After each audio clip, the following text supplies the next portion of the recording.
ఐటీలో ఎంట్రీ కావాలా? Trainee software engineer గా అజా కోడింగ్ ట్యూటర్ లో 2 వీక్స్ ట్రయల్ పీరియడ్ లో వెంటనే చేరండి. నమస్తే, వెల్కమ్ టు సుమన్ టీవీ. ప్రస్తుతం మనతో పాటు ఉన్నారు ఫర్టిలిటీ స్పెషలిస్ట్ రేణుక మేడం. నమస్తే మ్యామ్. నమస్తే అండి.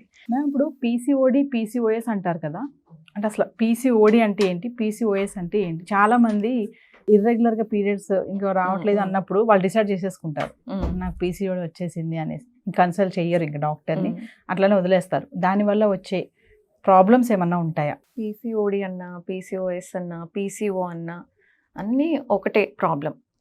సో పీసీఓడి అనేది ఒక రకమైన హార్మోనల్ ప్రాబ్లం. అదొక్కటే కాదు, హార్మోనల్ ప్రాబ్లమ్స్ చాలా ఉంటాయి, అందులో పీసీఓడి అనేది ఒకటి. సో అలాగే ఇర్రెగ్యులర్ పీరియడ్స్ రావడానికి కూడా చాలా కారణాలు ఉంటాయి, అందులో పీసీఓడి అనేది ఒక రీజన్. సో పీసీఓడిలో మనకి ఈ పర్సన్కి ఆర్ ఈ అమ్మాయికి పీసీఓడి ఉంది అని చెప్పాలి అని అంటే 3 ఆస్పెక్ట్స్ చూస్తాము. అందులో 2 ఫీచర్స్ ఉంటే వాళ్ళకి పీసీఓడి ఉంది అని అప్పుడు కన్ఫర్మ్ చేస్తాం. ఆ 3లో ఫస్ట్ థింగ్ ఇర్రెగ్యులర్ పీరియడ్స్ సరిగ్గా రాకపోవడం అనేది. ఎందుకు జరుగుతుంది అది అంటే ఎగ్ ఫార్మేషన్ రిలీజెస్ కరెక్ట్గా అవ్వదు కాబట్టి వాళ్ళకి పీరియడ్స్ సరిగ్గా రావు, అదొకటి. స్కానింగ్లో ఓవరీస్లో సిస్ట్ లాగా కనపడతాయి, అదొకటి. తర్వాత మేల్ హార్మోన్స్ ఎక్కువగా ఉండటం వలన వాళ్ళకి facial hair, unwanted hair loss, ఈ ఏరియాస్లో అది హెయిర్ లాస్ ఉండటము, మేల్ ప్యాటర్న్ హెయిర్ లాస్ అంటాము. తర్వాత సివియర్ యాక్ని, ఈ మేల్ హార్మోన్స్ ఎక్సెస్ ఉండటం వల్ల ఈ ఫీచర్స్ ఉండటము, లేదా బ్లడ్ టెస్ట్లు చేసినప్పుడు మేల్ హార్మోన్స్ ఎక్కువగా ఉండటము. ఈ 3లో ఏ 2 ఉన్నా ఆర్ 3 ఉన్నా వాళ్ళకి పీసీఓడి ఉన్నట్టు. ఇర్రెగ్యులర్ పీరియడ్స్ ఒక్కటి ఉంటే పీసీఓడి కాదు, ఓకే, ఇంకేదన్నా రీజన్ ఉండొచ్చు. అలాగే స్కానింగ్లో మాత్రమే సిస్ట్లు ఏవో కనిపిస్తున్నాయి అన్నంత మాత్రాన పీసీఓడి కాదు. అలాగే ఒట్టి యాక్ని ఉంది, కొంచెం ఫేషియల్ హెయిర్ ఉంది, ఇంకా మిగతా 2 ఫీచర్స్ లేవు అన్న పీసీఓడి కాదు. ఓకే, ఈ 3 ఫీచర్స్లో 2 ఉంటేనే అది పీసీఓడి. సో చాలామంది ముందు ఇదివరకు ఒక 5-6 ఇయర్స్ బ్యాక్ పీసీఓడి అనేది బాగా ఎక్సెస్గా ఉండేది. సో దానివల్ల అందరికీ ఒక అపోహలోకి వెళ్ళిపోయారు. సో ఇర్రెగ్యులర్ పీరియడ్స్ అంటే పీసీఓ అంటే ఇర్రెగ్యులర్ పీరియడ్స్. సో దాంతో చాలామంది ఇర్రెగ్యులర్ పీరియడ్స్ ఉన్న డాక్టర్స్ని అప్రోచ్ కాకపోవడం, ప్రాపర్గా ట్రీట్మెంట్ చేయించుకోకపోవడం, దానివల్ల అసలు హార్మోనల్ ప్రాబ్లం ఏదైతే ఉందో అది కరెక్ట్ కాక దానివల్ల కాంప్లికేషన్స్ రావడం, ఇది ఫేస్ చేస్తున్నారు. సో వీటన్నిటిలో ఇంకా రీజన్స్ మాట్లాడుకుంటే ఇంకేం రీజన్స్ ఉండొచ్చు అనేది అనుకుంటే, ఫస్ట్ కామన్ పీసీఓడి కంటే థైరాయిడ్. సో థైరాయిడ్ అబ్నార్మాలిటీస్ ఉన్నా, ఎక్కువ ఉన్నా తక్కువ ఉన్నా ఇర్రెగ్యులర్ పీరియడ్స్ ఉంటాయి. ఇంకో సెకండ్ కామన్ థింగ్ ఏంటి అని అంటే, ఇది చాలామంది అసలు కొంచెం అప్డేట్స్ లేని వాళ్ళకి, డాక్టర్స్కి కూడా కొద్దిగా డయాగ్నోస్ చేయడం కష్టం. ఎగ్స్ తక్కువ ఉండటం, లో ఎగ్ రిజర్వ్ అంటాము, ఎగ్స్ తక్కువ ఉండటం. ఈ ఎగ్స్ తక్కువ ఉండడం వల్ల కూడా పీరియడ్స్లో ఇర్రెగ్యులారిటీ ఉంటాయి. అంటే తొందరగా పీరియడ్స్ వచ్చేయడం, లేదా లేట్ అవ్వటం, అంటే దానికి కూడా ఒక ప్యాటర్న్ ఉండదు. సో మనకి థైరాయిడ్ చాలా ఈజీ ట్రీట్మెంట్ అనేది, చిన్న ఒక ట్యాబ్లెట్ వేసుకుంటే కరెక్ట్ చేసుకోవచ్చు, కరెక్ట్ టైంలో అప్రోచ్ అయ్యి అది చేయించుకుంటే. ఈ లో ఎగ్ కౌంట్ ఉన్నది మాత్రము కొంచెం జాగ్రత్తగా చూసుకోవాలి, ఎందుకంటే అది ప్రెగ్నెన్సీస్కి సంబంధించింది కాబట్టి అది కరెక్ట్ టైంలో డయాగ్నోస్ కాకపోతే అన్నెసరీ ప్రాబ్లమ్స్ని ఇస్తుంది. సో అందుకని ఈ ఇర్రెగ్యులర్ పీరియడ్స్ ఉంది అని అన్నప్పుడు ఒక 2-3 మంత్స్ చూసి మీరు చేయాల్సిన చేంజెస్ ఏవైతే ఉన్నాయో మీ లైఫ్ స్టైల్లో చేంజ్ చేసుకొని, అప్పటికి కూడా అవి సెట్ అవ్వట్లేదు అని అంటే డాక్టర్ని అప్రోచ్ అవ్వడం చాలా ఇంపార్టెంట్. లేకపోతే ప్రాబ్లం ఎక్కువైపోతూ ఉంటుంది లోపల, దానివల్ల వచ్చే కాంప్లికేషన్స్ అవి సాల్వ్ చేయడం అప్పుడు కష్టం అవుతుంది. అంటే పీసీఓడికి సర్టెన్ ఏజ్ ఉంటుందా మేడం?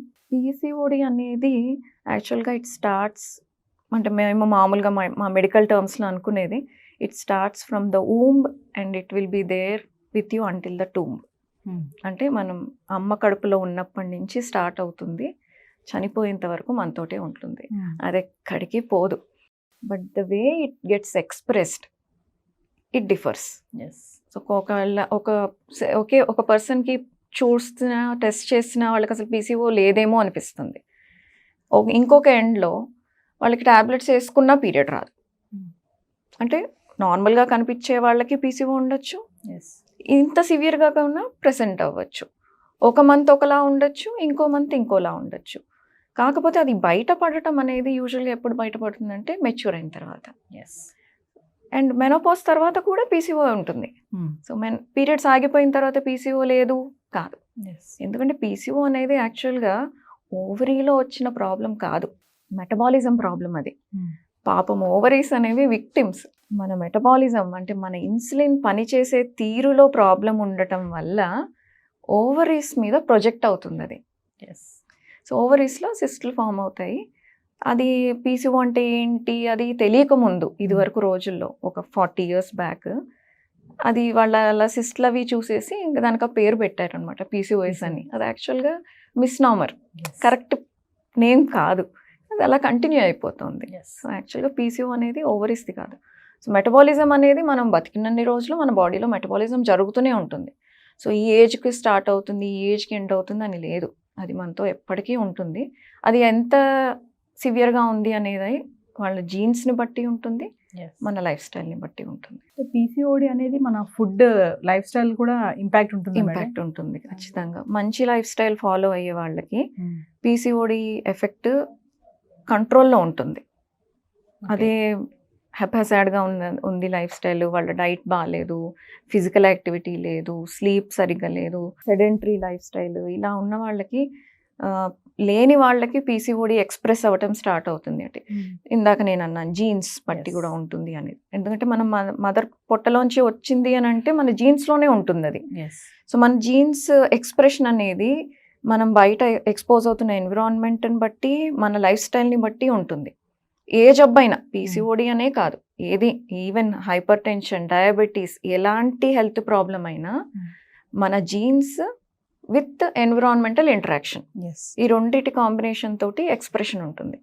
సో మనం హెల్తీ లైఫ్ స్టైల్ ఫాలో అయితే మనకి జెనెటిక్గా వచ్చే ప్రాబ్లమ్స్ కూడా ఒక్కొక్కసారి ఎక్స్ప్రెస్ అవ్వవు. మనం హెల్తీ లైఫ్ స్టైల్ ఫాలో కాకపోతే లేని ప్రాబ్లమ్స్ కొత్తవి కూడా వస్తాయి. సో అలాగా పీసీఓడి కూడా ఒక ప్రాబ్లం అలాంటిదే. పీసీఓడిలో ఉన్నప్పుడు ఆ టైంలో ఉమెన్స్కి చాలా కోపం ఎక్కువ రావడం, చికాకు రావడము, మూడ్ స్వింగ్స్ ఉండడం ఇవన్నీ అంటారు కదా మేడం, ఎంతవరకు అది కరెక్ట్? అది నిజమే? అది కరెక్టే. వాళ్ళకి పీసీఓడి ఉన్న వాళ్ళకి హార్మోన్స్ అబ్నార్మల్గా ఉంటాయి కాబట్టి మూడ్ ఫ్లక్చుయేషన్స్ ఉంటాయి. కొన్ని హార్మోన్స్ ఉండాల్సినవి ఉండవు, కొన్ని ఏ లెవెల్లో ఉండాలో దానికి మించి ఉంటాయి. దానివల్ల వాళ్ళకి మూడ్ స్వింగ్స్ ఉంటాయి, డిప్రెషన్ అనేది ఒకటి ఉంటుంది. డిప్రెషన్ రావడానికి ఒకటి హార్మోనల్ ఇదైతే, ఇందాక నేను కాస్మెటిక్ ఇష్యూస్ చెప్పాను కదా, అన్వాంటెడ్ హెయిర్ ఇది ఒకటి ఉండటము, దానివల్ల కొంచెం ఇబ్బందులు కలుగుతూ ఉంటాయి.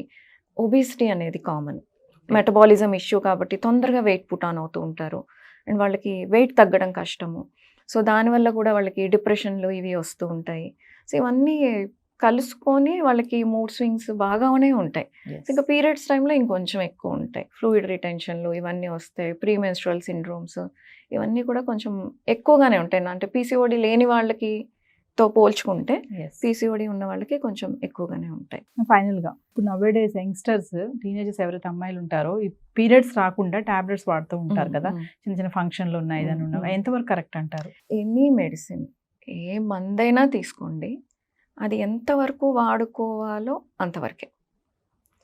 అబ్యూస్ చేస్తే అది ఖచ్చితంగా మన బాడీలోకి వెళ్ళినప్పుడు అది ఎఫెక్ట్ చూపిస్తుంది, ఖచ్చితంగా చూపిస్తుంది.